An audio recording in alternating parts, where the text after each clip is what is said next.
রেলগাড়ির কামরায় হঠাৎ দেখা। ভাবিনি সম্ভব হবে কোনোদিন। আগে ওকে বারবার দেখেছি লাল রঙের শাড়িতে, ডালিম ফুলের মতো রাঙা।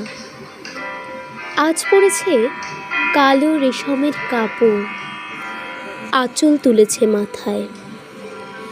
দোলন চাপার মতো চিকন গরু মুখখানি ঘিরে মনে হলো কালো রঙে একটি গভীর দূরত্ব ঘনিয়ে নিয়েছে নিজের চারিদিকে। যে দূরত্ব সর্ষে ক্ষেতের শেষ সীমানায় শালবনের নীলাঞ্জনে। থমকে গেল আমার সমস্ত মনটা। চেনা লোককে দেখলেম অচেনার গাম্ভীর্যে। হঠাৎ খবরের কাগজ ফেলে দিয়ে আমাকে করলে নমস্কার। সমাজবিধির পথ গেল খুলে, আলাপ করলেন শুরু। কেমন আছো, কেমন চলছে সংসার ইত্যাদি। সে রইল জানলার বাইরের দিকে চেয়ে, যেন কাছের দিনের ছোঁয়াচ পার হওয়া চাউনিতে।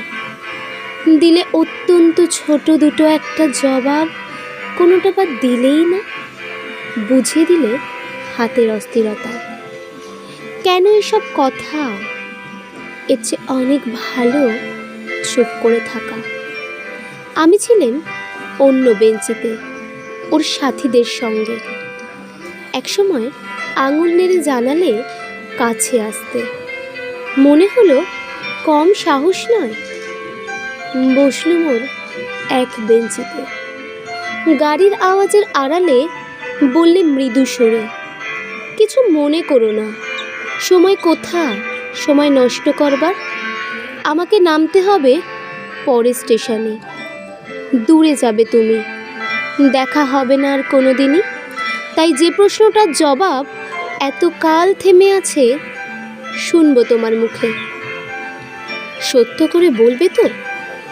আমি বললেন, বলবো।